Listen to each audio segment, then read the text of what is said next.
The deadly drug fentanyl can be shipped undetected via airport cargo, border crossings, and even through the postal system. Following counter-narcotics deals with China and Mexico reached on the sidelines of the Asia-Pacific Economic Cooperation Summit in San Francisco last week, on Tuesday, President Joe Biden vowed to boost his administration's efforts to combat the drug that has killed more than 200,000 Americans in recent years. But this challenge also has roots outside our borders, outside the borders of the United States.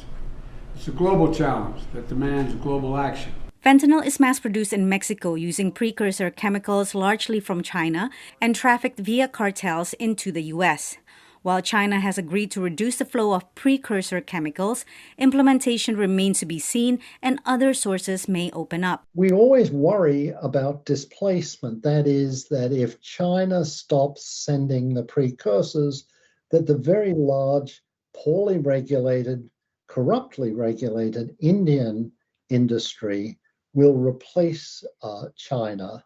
Experts praise Biden's comprehensive approach, but say that a heavy focus on limiting fentanyl's entry can be counterproductive to the positive steps in harm reduction the administration has taken. Many of these efforts to restrict the supply lead traffickers to identify substances which are more potent, so that means a smaller quantity for the same effect, which are easier to traffic. Biden urged Congress to tighten laws to make fentanyl a Schedule I drug, but advocates say such a move is dangerous.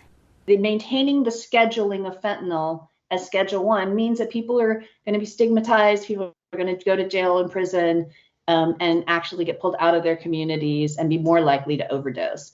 Silla argued that more focus and resources should be placed instead on efforts to reduce the negative impacts of substance use, including syringe services, overdose prevention, and drug treatments.